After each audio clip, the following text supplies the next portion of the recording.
Olá pessoal, tudo bem? Então, no dia 30 de novembro tivemos o quarto jogo, a quarta partida do Campeonato Mundial de Xadrez entre o Magnus Carlsen e o Ian Nepomniachtchi. E olha a manchete que os caras fizeram na Semana no Xadrez, que é um site que eu acompanho há anos, né? Nepomniachtchi obtém um empate fácil. Fácil? É fácil? É isso mesmo. Usando a defesa Petrov, ou abertura russa, na quarta partida do Mundial. Vamos lá ver essa partida. Então aqui estamos nós. Magnus Carlsen de brancas, abriu com E4 e isso é uma grande mudança. Uma grande mudança. O desafiante fez uma pequena mudança no repertório. Ele mudou uma linha anti-Marshall, né? Ao invés de H3, jogou A4, como a gente comentou na partida 3. Mas isso aqui, o Carlsen mudou de abertura fechada, D4, para abertura aberta, E4, certo? É uma mudança muito forte, muito forte. É a terceira partida com peão-rei nesse match, 3 de 4 já. E eu não sei qual é o efeito psicológico que vai ter no match essa troca do Carlsen com esse resultado, que a gente já sabe que é um empate, certo? Recapitulando o que eu falei no vídeo da terceira partida, o Anand falando em relação ao desafiante que ele não deveria trocar o E4 dele, pelo menos não no começo do match. E o Carlsen fez exatamente o contrário. No final eu vou dar minha opinião sobre isso. E quero que você deixe no comentário a sua também. Cavalo por E5, D6, cavalo F3, cavalo E4, D4. A linha que os grandes mestres usam, né? A capivarada eu acho que gosta do cavalo C3, tô brincando. Mas é claro que o grande mestre também joga cavalo C3. E eu pessoalmente acho que dá uma partida bem mais dinâmica, muito mais interessante. Enfim, tem outra possibilidade também, que é o D3, para primeiro afastar esse cavalo daqui e depois jogar o D4. E as negras até podem voltar com o cavalo, mas elas vão acabar tendo que investir um tempo inteiro nisso, enquanto poderiam fazer outra coisa, né? Então, D4 direto. D5, bispo D3, bispo D6, roque, C4, tudo normal. C6, só comentando mais uma coisinha, pessoal, para eu não esquecer. O Nepomniachtchi jogou a Petrov, a partida russa, no torneio de candidatos e obteve uma vitória com ela, certo? Isso é importante de destacar. Enquanto que o Carlsen jogou... Agora eu não tenho o número exato de partidas contra o Caruana no match deles pelo Mundial, mas foram todas empate, né? Então isso aí também eu acho que é uma coisa que deveria ter sido considerado, né? Torre E1, bispo F5, dama B3, dama D7. Uma alternativa possível seria cavalo A6, C por D5, C por D5 e cavalo C3, né? Então jogou dama D7, cavalo C3. E aqui já dá uma boa simplificada na posição, com cavalo C3, bispo F5, dama F5, bispo C3, BC3, não é bispo, é peão de B versus C3. Tem também essa linha aqui, pessoal. Essa dama está atacando B7. E aqui dá uma linha muito aguda, certo? Mas tem muitas partidas em que as negras acabam saindo melhor nessas complicações táticas aqui. Então o Carlsen deixou de lado, né? Vamos ver aqui esse cavalo. Por exemplo, cavalo E4, dama 8, dama D7. Já pode ameaçar trancar a dama branca, né? Então o Carlsen não quis correr esse risco aí. BC3, B6. Agora o Ian Nepomniachtchi protege ali o peão, né?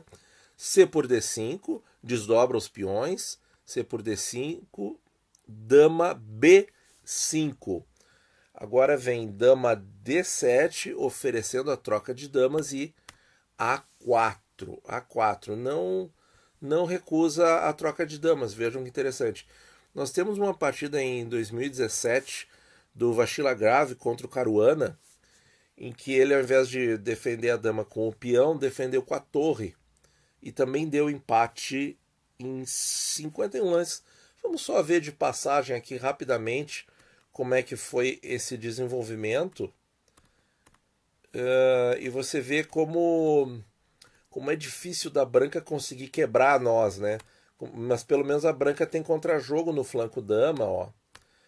Depois a gente vai comparar com a partida do Carlsen. Aqui, ó.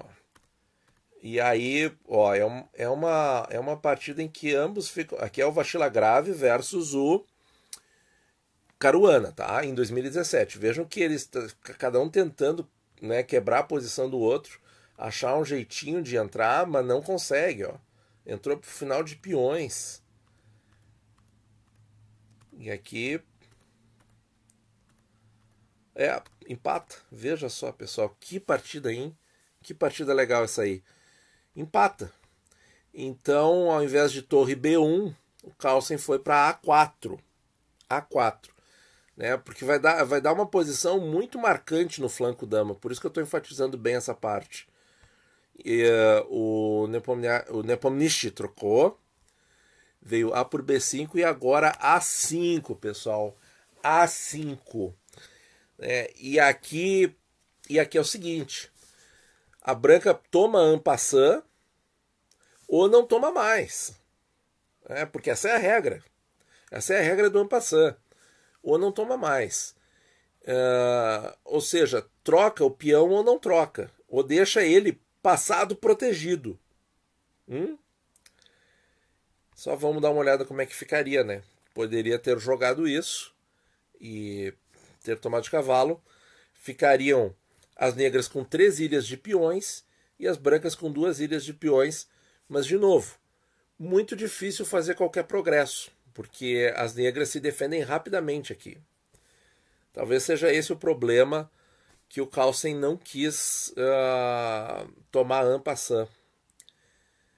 Ele deixou o peão ali e ficou um peão passado protegido, pessoal. Ele jogou cavalo H4, tá? Com ideias de avançar o cavalo no flanco rei e provocar alguns desequilíbrios nessa área. Decisão difícil, né? Decisão difícil. Claro que eu estou falando agora com a partida já jogada, tudo já aconteceu, né? Mas eu vou fazer minhas considerações no final sobre isso, sobre a questão técnica e psicológica. G6, G4, e aqui faz parte do plano do Carlsen, que a gente vai ver como é que ele vai segurar as peças avançadas no flanco rei, é bem interessante. Cavalo D7, cavalo G2, torre de F para C8, bispo F4, bispo por F4, cavalo por F4, torre por C3, cavalo por D5 e torre D3, tá? Mas defendeu, trocou os peões e agora esse peão está caindo, mas a torre entra na 7ª, certo? Se joga a torre A4 para defender o peão, vem rei G7, torre E7 e torre D8. E, de novo, né? Não entra, não quebra a posição das negras. Então, torre E7 imediatamente, cavalo F8, cavalo F6 cheque, rei G7, cavalo E8, rei G8 e D5. Preparando uma armadilha, né? Se torre D5, cavalo F6 com um duplex aqui, mas é óbvio que jogador desse calibre, como Nepomniachtchi, não vai cair nisso, né? Então, na verdade, o peão está protegido, ele é intocável, né? Por isso que ele é possível de ser avançado. Só que aí, o que começa a acontecer, pessoal? Dispara, o contra-jogo das negras é esse peão aqui. Se a posição não tivesse esse peão de A passado, protegido e com uma torre atrás, talvez o Carlsen ganhasse. Mas esse peão existe. A4, de novo, cheque. E aqui o Carlsen começou a demorar. Começou a demorar assim meia hora por lance quase. Rei G7, G5, segurando o cavalo. A3, aqui é outro ponto que ele demorou bastante. E aí ele optou por repetir a posição, não vendo uma vitória clara, certo? Repetiu a posição. A partida empatou em 33 lances, tá? Eu acho, agora eu vou dar minha opinião, deixa eu só ver aqui. Depois que o desafiante jogou A3, né, será que podia jogar D6? Avançar, continuar avançando o peão continua intocável, né? Porque torre toma peão, cavalo E8 vai ganhar qualidade no mínimo, né? Porque vai dar um duplex ali no rei e na torre, estão visualizando, e aí pode capturar torre versus cavalo, torre versus torre. E continua o azar ali perto do flanco dama branco, né? Então vamos ver aqui, cavalo E6, D7, cavalo por G5, torre E8, torre A4, deixa coroar, torre por dama, torre por torre, rei por cavalo, torre D6 cheque, rei G7, torre B6. Isso aqui era o que o Nepomniachtchi falou na entrevista que estava pensando. Então, nós temos aí duas torres para o Carlsen, mas esse peão aqui coroando, né? Esse cavalo chega relativamente rápido no flanco dama. E esse peão aqui, não sei se coroa. Deixa eu dar uma ligadinha aqui no Stockfish, ver o que ele pensa. Por incrível que pareça, o Stockfish está dando 50%. Tá? 50% para cada lado, sendo 95% a maior probabilidade de empate. Muito interessante. Bom, pessoal, vamos deixar aqui na posição final da partida de fato, tá? Qual é a minha impressão? A minha impressão é que o Carlsen arriscou bastante. E aí sempre pode ficar aquela questão assim, ó. Será que ele ficou com medo de jogar uma linha na abertura catalã, com D4 e cavalo F3, G3, bispo G2? Será que ele ficou com medo de queimar alguma linha ali? Mas isso já não representa uma queimada, que ele queimou uma oportunidade com as brancas? Será que a aposta, se o Nepomniachtchi ganhou uma partida com a Petrov no torneio de candidatos, que aconteceu há poucos meses atrás, né? Se ele ganhou ali com essa abertura, se o Magnus vem e ganha dele nessa abertura, ia ser uma devastação psicológica, eu não tenho dúvida. Só que não deu certo. Não deu certo, né? Talvez essa aposta fosse um pouquinho pretensiosa demais, né? O Carlsen achar que ia conseguir impor uma vitória numa abertura que deu certo para o seu adversário no torneio que o levou a se tornar o candidato ao título. Então talvez tenha sido uma aposta um pouco arriscada. Ainda mais, a gente não sabe, né, até que ponto o computador está influenciando o estilo de jogo, talvez muito, né? Mas, assim, não quero soar arrogante também, mas vejam só, pessoal, como é que a branca consegue pensar em vitória se tem esse peãozito passado livre?